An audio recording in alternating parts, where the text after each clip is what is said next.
कृष्ण ने कहा था, ऐसा होगा कलयुग। सतयुग में शिव, त्रेता में राम, द्वापर में श्री कृष्ण और कलिकाल में भगवान बुद्ध हिंदू धर्म के केंद्र में है।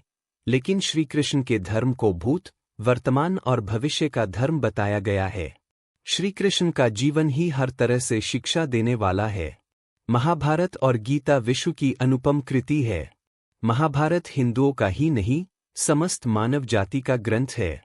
इससे प्रत्येक मानव को एक अच्छी शिक्षा और मार्ग मिल सकता है। प्रत्येक मनुष्य को इसे पढ़ना चाहिए। महाभारत में जीवन से जुड़ा ऐसा कोई सा भी विषय नहीं है जिसका वर्णन किया गया हो और जिसमें जीवन का कोई समाधान न होगा।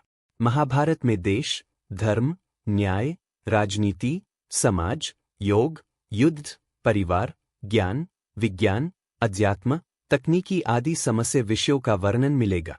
वर्तमान युग में महाभारत के एक प्रसंग से आज का मानव कुछ सीख ले सकता है। यह प्रसंग उस वक्त का है जबकि पांचों पांडवों को वनवास हो गया था।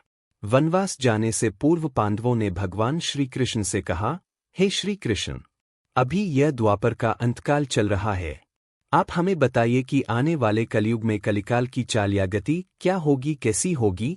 श्री कृष्ण कहते हैं, तुम पांचों भाई वन में जाओ और जो कुछ भी दिखे वह आकर मुझे बता, मैं तुम्हें उसका प्रभाव बताऊंगा। पांचों भाई वन में चले गए। वन में उन्होंने जो देखा उसको देखकर वे आश्चर्यचकित रह गए। आखिर उन्होंने वन में क्या देखा और श्री कृष्ण ने क्या जवाब दिया, जानिए अगले पन्नों पर एक रोचक प्रसंग। अगले पन्ने पर पांडवों ने वन में क्या देखा, युधिष्ठिर ने क्या देखा। पांचों भाई जब वन में रहने लगे तो एक बार चारों भाई अलग अलग दिशाओं में वन भ्रमण को निकले। युधिष्ठिर भ्रमण पर थे तो उन्होंने एक जगह पर देखा कि किसी हाथी की 2 सूंड है। यह देखकर युधिष्ठिर के आश्चर्य का ठिकाना नहीं रहा। भीम ने क्या देखा, दोनों भाइयों की तरह भीम भी भ्रमण पर थे। भीम ने जो देखा वह भी आश्चर्यजनक था। उन्होंने देखा कि गाय ने बछड़े को जन्म दिया है। जन्म के बाद वह बछड़े को इतना चाट रही है कि बछड़ा लहूलुहान हो गया। अगले पन्ने पर जानिए नकुल और सहदेव ने क्या देखा। सहदेव ने क्या देखा, सहदेव जब भ्रमण पर थे तो उन्होंने चौथा आश्चर्य देखा कि 6 से 7 कुएं हैं और आसपास के कुओं में पानी है, किंतु बीच का कुआं खाली है। बीच का कुआं गहरा है, फिर भी पानी नहीं है। उन्हें यह देखकर घोर आश्चर्य हुआ कि ऐसा कैसे हो सकता है। नकुल ने क्या देखा, नकुल भी भ्रमण पर थे और उन्होंने भी एक आश्चर्यजनक घटना देखी। नकुल ने देखा कि एक पहाड़ के ऊपर से एक बड़ी सी शिला लुढ़कती हुई आती है और कितने ही वृक्षों से टकराकर उनको नीचे गिराते हुए आगे बढ़ जाती है। विशालकाय वृक्षों भी उसे रोक न सके। इसके अलावा वह शिला कितनी ही अन्य शिलाओं के साथ टकराई पर फिर भी वह रुकी नहीं। अंत में एक अत्यंत छोटे पौधे का स्पर्श होते ही वह स्थिर हो गए। अगले पन्ने पर जानिए तब श्री कृष्ण ने क्या कहा। पांचों भाइयों ने अपने देखे गए दृश्य की चर्चा की और शाम को श्री कृष्ण को अपने अनुभव सुना। सबसे पहले युधिष्ठिर ने कहा कि मैंने तो पहली बार 2 सूंड वाला हाथी देखा। यह मेरे लिए बहुत ही आश्चर्यजनक था। तब श्री कृष्ण कहते हैं, हे धर्मराज, अब तुम कलिकाल की सुनो। कलयुग में ऐसे लोगों का राज्य होगा जो दोनों ओर से शोषण करेंगे, बोलेंगे कुछ और करेंगे कुछ, मन में कुछ और कर्म में कुछ। इससे ही लोगों का राज्य होगा। इससे तुम पहले राज्य कर लो। अगले पन्ने पर अर्जुन ने जो देखा उसका जवाब। युधिष्ठिर के बाद अर्जुन ने कहा कि मैंने जो देखा वह तो इससे भी कहीं ज्यादा आश्चर्यजनक था। मैंने देखा कि एक पक्षी के पंखों पर वेद की ऋचाएं लिखी हुई है और वह पक्षी मुर्दे का मांस खा रहा है।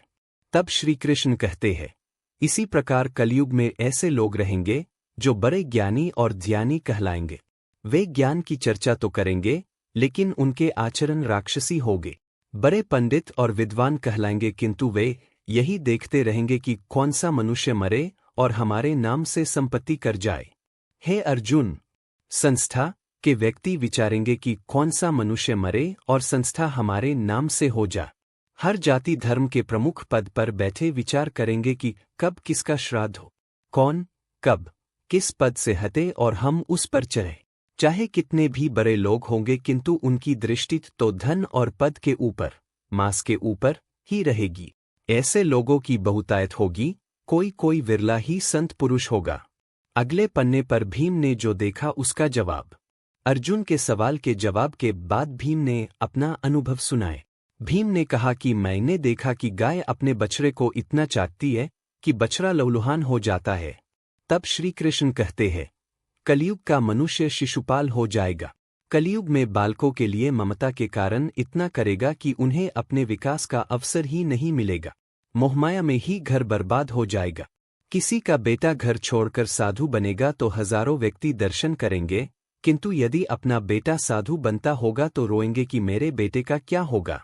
इतनी सारी ममता होगी कि उसे मोहमाया और परिवार में ही बांधकर रखेंगे और उसका जीवन वही खत्म हो जाएगा। अंत में बेचारा अनाथ होकर मरेगा। वास्तव में लड़के तुम्हारे नहीं है, वे तो बहुओं की अमानत है, लड़कियां जमाइयों की अमानत है, और तुम्हारा यह शरीर मृत्यु की अमानत है। तुम्हारी आत्मा परमात्मा की अमानत है। तुम अपने शाश्वत संबंध को जान लो बस। अगले पन्ने पर सहदेव ने जो देखा उसका जवाब। भीम के बाद सहदेव ने पूछा, हे श्री कृष्ण, मैंने जो देखा उसका क्या मतलब है? मैंने यह देखा कि 5 से 7 भरे कुओं के बीच का कुआं एकदम खाली है, जबकि ऐसा कैसे संभव हो सकता है? तब श्री कृष्ण कहते हैं, कलयुग में धनारे लोग लड़के लड़की के विवाह में, मकान के उत्सव में, छोटे बड़े उत्सवों में तो लाखों रुपए खर्च कर देंगे, परंतु पड़ोस में ही यदि कोई भूखा प्यासा होगा तो यह नहीं देखेंगे कि उसका पेट भरा है या नहीं। उनका अपना ही सगा भूख से मर जाएगा और वे देखते रहेंगे। दूसरी ओर मौज, मदिरा, मांसभक्षण, सुंदरता और व्यसन में पैसे उड़ा देंगे, किंतु किसी के 2 आंसू पोंछने में उनकी रुचि न होगी। कहने